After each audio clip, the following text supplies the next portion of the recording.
Voilà ce que je voulais vous dire au début. Vous me demandiez aujourd'hui comment j'ai pu connaître les noms de Hillel et de Gamaliel, ainsi que celui de Chamaï. Elle fait référence à l'épisode La discussion de Jésus avec les docteurs au temple contenu dans le grand ouvrage l'Évangile tel qu'il m'a été révélé. C'est la voix que j'appelle seconde voix qui me dit ces choses. Une voix encore moins perceptible que celle de mon Jésus et des autres qui dictent. Ces dernières sont des voix, je vous l'ai déjà dit, et je vous le répète, que mon oreille spirituelle perçoit exactement comme des voix humaines. J'entends si elles sont douces ou en colère, fortes ou légères, si elles rient ou si elles sont tristes, comme si on parlait à côté de moi. En revanche, cette seconde voix est comme une lumière, une intuition qui parle dans mon esprit. Je dis bien dans et non à mon esprit. C'est une indication. Par conséquent, pendant que je m'approchais du groupe de ceux qui discutaient, et alors que je ne savais pas quel était cet illustre personnage qui, à côté d'un vieillard, débattait avec une telle ardeur ce je ne sais quoi intérieur me dit.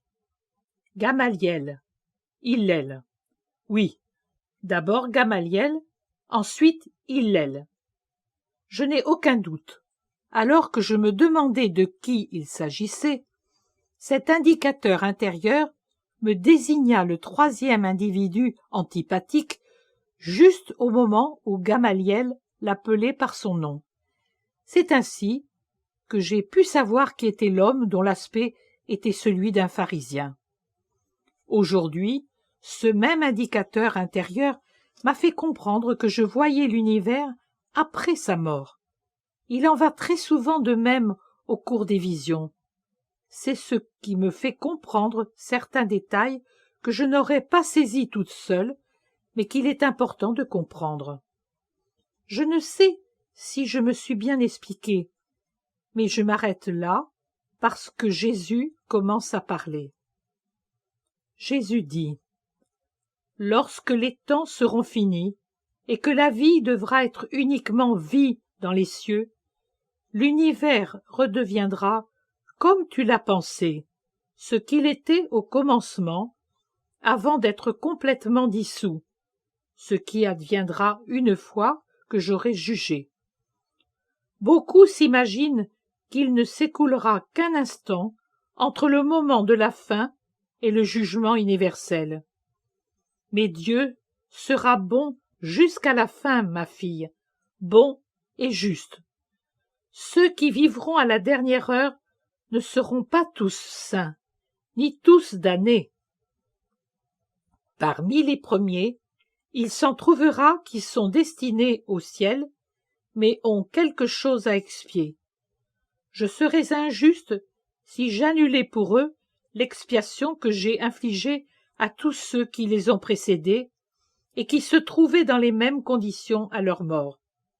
C'est pourquoi, tandis que la justice et la fin adviendront pour d'autres planètes, tandis que les astres s'éteindront comme des bougies que l'on souffle et que l'obscurité et le froid augmenteront peu à peu, en mes heures qui sont vos siècles, et l'heure de l'obscurité a déjà commencé, dans le firmament comme dans les cœurs. Les vivants de la dernière heure, morts à la dernière heure, qui méritent le ciel mais ont encore besoin de se purifier, iront au feu purificateur.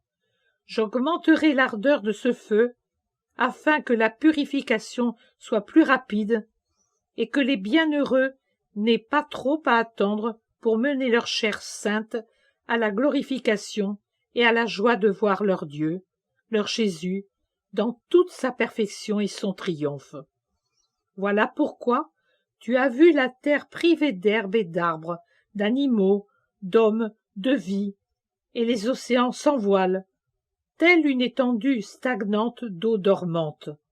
En effet, le mouvement ne lui sera plus nécessaire pour donner vie aux poissons des eaux, tout comme la chaleur ne sera plus nécessaire à la terre pour donner vie aux céréales et aux êtres.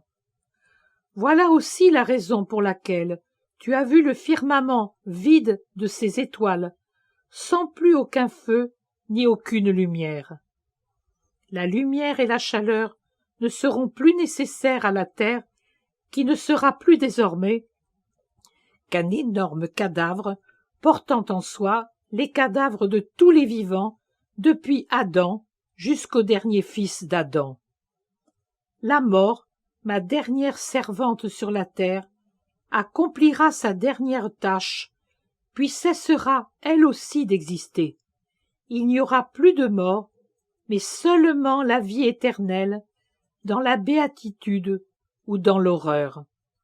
Vie en Dieu ou vie en Satan, pour votre moi recomposé en corps et âme. Cela suffit. Repose-toi et pense à moi. Ce soir encore, alors que je ne voulais pas écrire parce que j'étais épuisée, j'ai dû écrire 12 pages, sans commentaire. J'ai oublié de vous dire que tous les corps étaient nus, mais il n'y avait aucune sensualité, comme si toute malice était morte, elle aussi, en eux et en moi.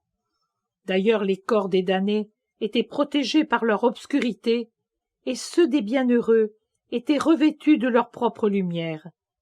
Il s'ensuit que ce qui est animalité en nous disparaissait sous l'émanation de l'esprit intérieur, ce Seigneur bien joyeux ou très désespéré de la chair. Le 30 janvier, quelle douceur j'ai ressentie aujourd'hui! J'étais en train de travailler à cette dentelle que vous connaissez, et j'écoutais de la musique en compagnie de membres de ma famille. J'étais donc distraite par des choses ordinaires. Soudain, je fus transportée par une vision qui me donna un autre visage, ce que, par bonheur, seule Paola a compris. Je suis restée avec cette joie durant tout l'après-midi, jusqu'au moment du collapsus habituel. Celui-ci est venu bien plus tôt que d'ordinaire, car, quand j'ai une telle vision, mes forces physiques et cardiaques en particulier subissent une grande dispersion, qui ne me tourmente pas puisqu'elle est compensée par beaucoup de joie spirituelle. Maintenant que tout le monde dort, je vous raconte ma joie. J'ai vu l'évangile d'aujourd'hui. C'est l'épisode de la tempête apaisée. Notez bien que, en le lisant, ce matin, je me suis dit, voilà un passage évangélique que je ne verrai jamais parce qu'il se prête peu à une vision. Au contraire, au moment où j'y pensais le moins, il est venu me remplir de joie. Voilà ce que j'ai vu. Note. Nous sautons plus de 8 pages du manuscrit qui porte l'épisode de la tempête apaisée, suivi de sa dictée du commentaire, car cela appartient au grand ouvrage, l'Évangile tel qu'il m'a été révélé.